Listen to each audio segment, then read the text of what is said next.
Hi dear students, ഇന്ന് നമ്മൾ financial അക്കൗണ്ടിങ്ങിലെ മറ്റൊരു പുതിയ ടോപ്പിക്കാണ് ഡിസ്കസ് ചെയ്യുന്നത്. അക്കൗണ്ടിങ് സ്റ്റാൻഡേർഡ്സിനെ കുറിച്ചിട്ടാണ്. അപ്പോൾ അതിൽ നമ്മുടെ മൊഡ്യൂളിന്റെ ഇത് convergence to international financial reporting standards എന്നാണ്. അപ്പോൾ അക്കൗണ്ടിങ് സ്റ്റാൻഡേർഡ്സിനെ കുറിച്ചാണ് ഈ ചാപ്റ്ററിൽ പറയുന്നത്. പരീക്ഷയ്ക്ക് സാധാരണഗതിയിൽ ചോദിക്കുന്ന ഒരു ഭാഗം മാത്രമാണ് നമ്മൾ ഡിസ്കസ് ചെയ്യുന്നുള്ളൂ. അക്കൗണ്ടിങ് സ്റ്റാൻഡേർഡ് എന്താണെന്നുള്ളതും അതേപോലെ അതിന്റെ അഡ്വാൻറ്റേജ് ബെനിഫിറ്റ് എന്താണ്, അതിന്റെ ഒബ്ജക്റ്റീവ് എന്താണ് എന്നുള്ള കാര്യങ്ങൾ മാത്രമാണ് നമ്മൾ ഡിസ്കസ് ചെയ്യുന്നത്. ഓക്കെ, വളരെ ഈസി ആയിട്ട് നമുക്ക് എഴുതാൻ പറ്റുന്ന ഒരു ഭാഗമാണ് അക്കൗണ്ടിങ് സ്റ്റാൻഡേർഡ്സിന്റെ ഫസ്റ്റ് പോർഷൻ എന്ന് പറയുന്നത്. അപ്പോൾ convergence to international financial reporting സ്റ്റാൻഡേർഡ്സിൽ വരുന്നത് എന്താണ്? അക്കൗണ്ടിങ് സ്റ്റാൻഡേർഡ്, AS എന്താണ്? സാധാരണഗതിയിൽ അക്കൗണ്ടിങ് സ്റ്റാൻഡേർഡ് എന്ന് പറഞ്ഞാൽ തന്നെ ഒരു സെറ്റ് ഓഫ് റൂൾസിനെ അല്ലെങ്കിൽ ഒരു സെറ്റ് ഓഫ് ഗൈഡ് ലൈൻസിനെയാണ് നമ്മൾ സ്റ്റാൻഡേർഡ് എന്ന് പറയുന്നത്.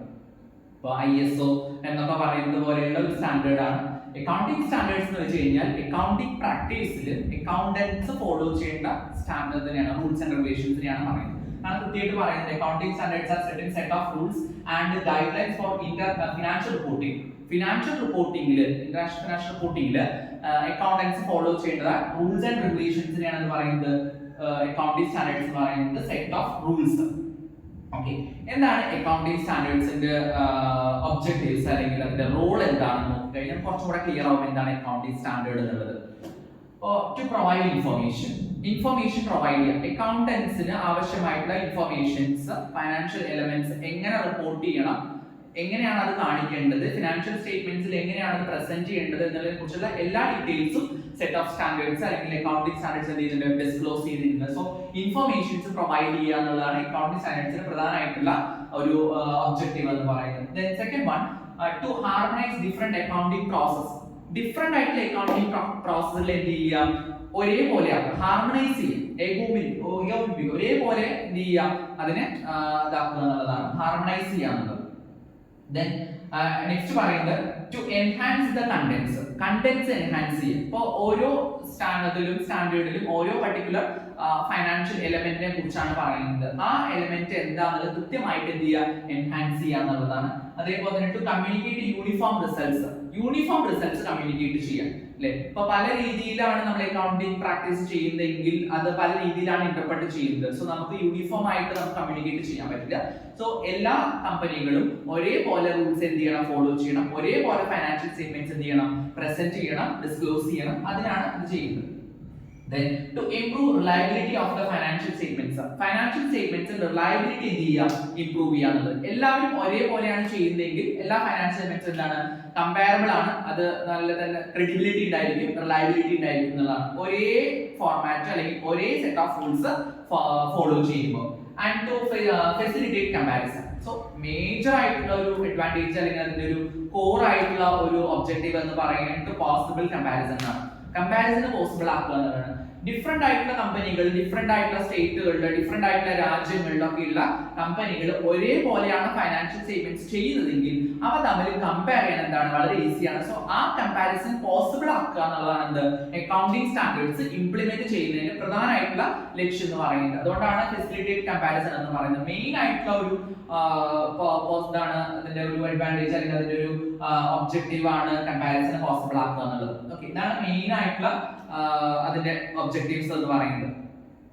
നെക്സ്റ്റ് പറയുന്നത് അതിന്റെ ബെനിഫിറ്റ്സ് അല്ലെങ്കിൽ അതിന്റെ അഡ്വാൻറ്റേജസ് എന്തൊക്കെയാണ്. ഒരു AS നമ്മൾ ഇംപ്ലിമെന്റ് ചെയ്യുന്നതിന്റെ പ്രധാനമായിട്ടുള്ള അഡ്വാൻറ്റേജ് എന്ന് പറയുന്നത് അതിന്റെ ക്രെഡിബിലിറ്റി, റിലയബിലിറ്റി ഇംപ്രൂവ് ചെയ്യാന്നുള്ളതാണ്. ഫിനാൻഷ്യൽ സ്റ്റേറ്റ്മെന്റ്സിന്റെ ക്രെഡിബിലിറ്റി അതേപോലെ തന്നെ റിലയബിലിറ്റി, കൃത്യമായിട്ടുള്ള ഡാറ്റാസ് ആയിരിക്കണം ഫൈനാൻഷ്യൽ സ്റ്റേറ്റ്മെന്റ്സിൽ എന്ത് ചെയ്യേണ്ടത്, ഡിസ്ക്ലോസ് ചെയ്യേണ്ടത്. അപ്പോൾ അവിടെ അതിന് വേണ്ടിയിട്ടാണ് നമ്മൾ ഈ സ്റ്റാൻഡേർഡ് ഒക്കെ എന്ത് ചെയ്യുന്നത്, എൻഷുർ ചെയ്യുന്നത്. അപ്പോൾ അക്കൗണ്ടന്റ് ചെയ്യുന്ന സമയത്ത് കൃത്യമായിട്ടുള്ള ഡാറ്റ എന്ത് ചെയ്യണം, ഫോളോ ചെയ്യണം, അത് ചെയ്യണം. അതിന്റെ ഒരു ഇതാണ് ക്രെഡിബിലിറ്റി, റിലയബിലിറ്റി എന്ന് പറയുന്നത്. ഡാറ്റ എപ്പോഴും റിലയബിൾ ആയിരിക്കണം, ക്രെഡിബിൾ ആയിരിക്കണം എന്നുള്ളതാണ്.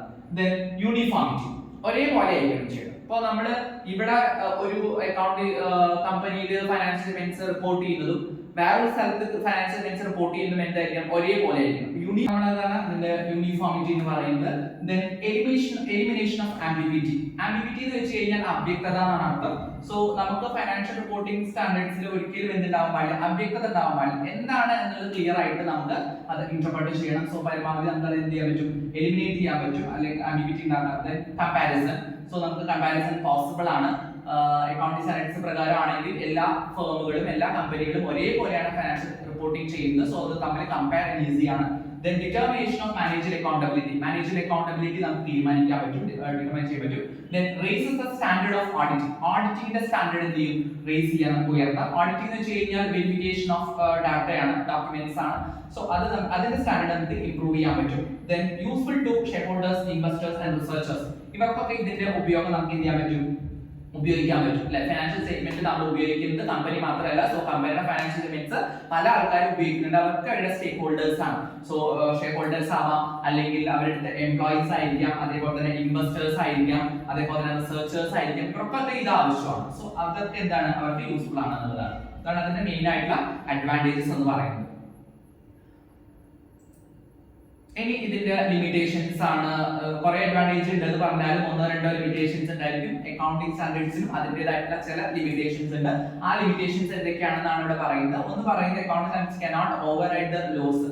നിയമങ്ങൾക്ക് അനുസൃതമായിട്ട് പോകാനേ പറ്റൂ. നിയമം ലംഘിച്ചുകൊണ്ട് ഒരിക്കലും അക്കൗണ്ടിംഗ് സ്റ്റാൻഡേർഡ്സിന് എന്ത് ചെയ്യാൻ പറ്റില്ല, ഫോളോ ചെയ്യാൻ പറ്റില്ല. ഒരു രാജ്യത്ത് ഒരു ലോ ഉണ്ടെങ്കിൽ ആ ലോനെ അനുയോജിച്ച് അല്ലെങ്കിൽ അതിന് അണ്ടറിൽ മാത്രമേ ഒരു അക്കൗണ്ടിംഗ് സ്റ്റാൻഡേർഡ്സിന് പ്രവർത്തിക്കാൻ പറ്റുള്ളൂ, അല്ലെങ്കിൽ ആ ഒരു ലെവലിൽ നിൽക്കാൻ പറ്റുള്ളൂ. അല്ലാതെ നിയമത്തിന് നമുക്ക് ഫുൾ അബോളിഷ് ചെയ്തിട്ട് അക്കൗണ്ടിംഗ് സ്റ്റാൻഡേർഡ്സ് നമുക്ക് ഇംപ്ലിമെന്റ് ചെയ്യാൻ പറ്റും. ഒരു രാജ്യത്തിന്റെ നിയമങ്ങൾ എന്തൊക്കെയാണെന്ന് വെച്ചാൽ അതനുസരിച്ച് പോകാനേ പറ്റുള്ളൂ. Then difficult to choosing different alternatives. Different ആയിട്ടുള്ള alternatives ഉണ്ട്, പക്ഷെ അത് ചൂസ് ചെയ്യാൻ നമുക്ക് ബുദ്ധിമുട്ടാണ്. പല alternatives നമുക്ക് ചൂസ് ചെയ്യുമ്പോൾ കൃത്യമായിട്ടുള്ള നിർദ്ദേശങ്ങൾ അല്ലെങ്കിൽ കൃത്യമായിട്ടുള്ള ഗൈഡ് ലൈൻസ് ഉണ്ട്. സോ അതനുസരിച്ച് മാത്രമേ പറ്റുള്ളൂ. നമുക്ക് ഒരുപാട് alternatives എന്ത് ചെയ്യാൻ പറ്റില്ല, ഇംപ്ലിമെന്റ് ചെയ്യാൻ പറ്റില്ല. Then restricted scope ആണ്, അതിനതിൻ്റെതായിട്ടുള്ള ചില പരിമിതികളുണ്ട്. അതിനകത്ത് നിന്ന് മാത്രമേ നമുക്ക് അക്കൗണ്ടിംഗ് സ്റ്റാൻഡേർഡ്സ് ഇംപ്ലിമെന്റ് ചെയ്യാൻ പറ്റുള്ളൂ. Then lack of flexibility. ഇതിന്റെ ഭാഗം തന്നെയാണ്, നമുക്ക് ഒരുപാട് എന്താവാൻ പറ്റില്ല, ഫ്ലെക്സിബിൾ ആവാൻ പറ്റില്ല എന്നുള്ളതാണ്. ഇതാണ് ഇതിന്റെ മെയിൻ ആയിട്ടുള്ള ലിമിറ്റേഷൻസ് എന്ന് പറയുന്നത്. ഓക്കെ, അപ്പോൾ നമ്മൾ ഈ വീഡിയോയിൽ നോക്കിയത് എന്തൊക്കെയാണ്, എന്താണ് അക്കൗണ്ടിംഗ് സ്റ്റാൻഡേർഡ്സ്, അതേപോലെ തന്നെ എന്തൊക്കെയാണ് അതിന്റെ ഒബ്ജക്റ്റീവ്സ്, എന്തൊക്കെയാണ് അതിന്റെ അഡ്വാൻറ്റേജസ് അല്ലെങ്കിൽ അതിന്റെ ബെനിഫിറ്റ്സ് എന്തൊക്കെയാണ്, അതേപോലെ തന്നെ അതിന്റെ ലിമിറ്റേഷൻസ് എന്തൊക്കെയാണ്. Okay, thank you.